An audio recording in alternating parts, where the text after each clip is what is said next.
Nah kemudian Bu, kata pamannya ini boleh, kau boleh menikah dengan Rahil, tapi syaratnya kau kerja dulu sama aku 6 tahun. Nah disuruh pamannya kerja dulu nih Pak, kerja 6 tahun. Setelah itu nanti baru kau boleh menikah dengan Rahil. Karena ada tujuan mau menikahi Rahil ini Pak, semangatlah Nabi Yakub. Jadi kalau kita itu Bu, hidup ada tujuan pasti semangat Pak. Tapi kalau tidak ada tujuan melemah itu jadinya. Semangatlah Nabi Yakub kerja. Begitu sampai 6 tahun, apa katanya ke pamannya, paman, jadikan aku nikah sama Rahil. Kata pamannya, dia gini pula Yakub, udah menjadi adat kebiasaan kita, kalau kakaknya belum nikah, adiknya belum bisa nikah lagi. Nah itu kena Pak.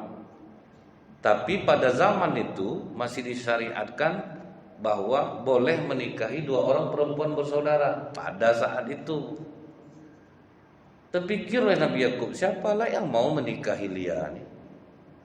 Wajahnya itu sangat kurang Pak. Akhirnya kata, jadi macam mana caranya paman supaya aku bisa nikah sama Rahil?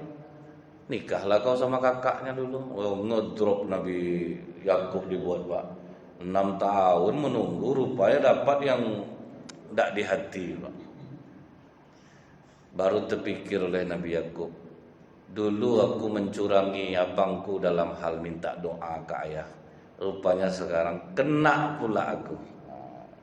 Artinya apa Bu? Kita yang pernah menzolimi orang, suatu saat kita akan dizolimi. 2 dosa yang akan kita terima di dunia ini sebelum kita mati: memutuskan hubungan silaturahmi, menzolimi orang lain. Itu cash dibayar di dunia. Akhirnya udahlah, ini dosaku nih, kata Nabi Yakub. Okelah paman, aku nikahlah dengan Lia. Nikahlah Nabi Yakub. Jangankan rasa cinta, rasa iba aja tidak ada loh Pak. Ini tujuannya untuk bisa nikahi Rahil nih Bu. Ditambahlah waktu selama 4 tahun. Akhirnya menikahlah sama Lia. Rupanya Bu, walaupun Lia ini wajahnya kurang, tapi dia subur Pak. Jadi Bu, gampang dapat anak. Dapat juga anak Nabi Yakub dari Lia ini beberapa orang. Tapi itulah Bu, makin beranak dia makin tidak suka Nabi Yakub sama dia Pak. Akhirnya Nabi Yakub sama anaknya cuek Bu.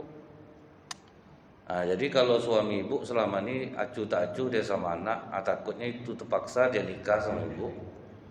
Karena imbasnya itu Pak, kita tidak suka Pak. Otomatis itu tidak suka juga kita dengan yang anaknya jadi.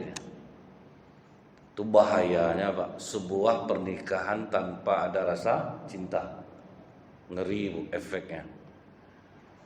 Kemudian setelah beberapa tahun Bu, barulah kata kata Laban, ini saatnya kau menikah dengan Rahil.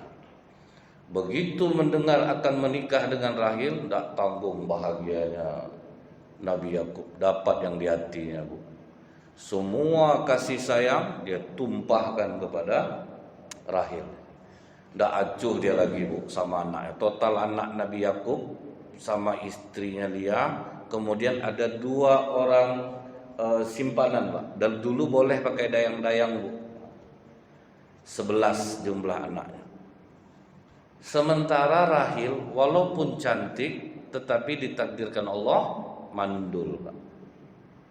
Jadi seringlah Lia memanas-manasi dia, aku walaupun buruk aku bisa beranak. Itu apa kau cantik, tapi kau mandul. Diejek-ejek lah Pak. Cuman Nabi Yakub semua kasih sayangnya tertumpah hanya kepada Rahil. Makanya laki-laki itu Bu ya, kalau udah melenceng dia, dapat dia Pak, itu anak istri bisa dilupakan. Itu pula lah kadang kekurangan sifat kami laki-laki ini Bu. Makanya kawallah dengan doa. Tidak bisa dengan diawasi, kemudian disuruh orang minta-intai, tidak bisa.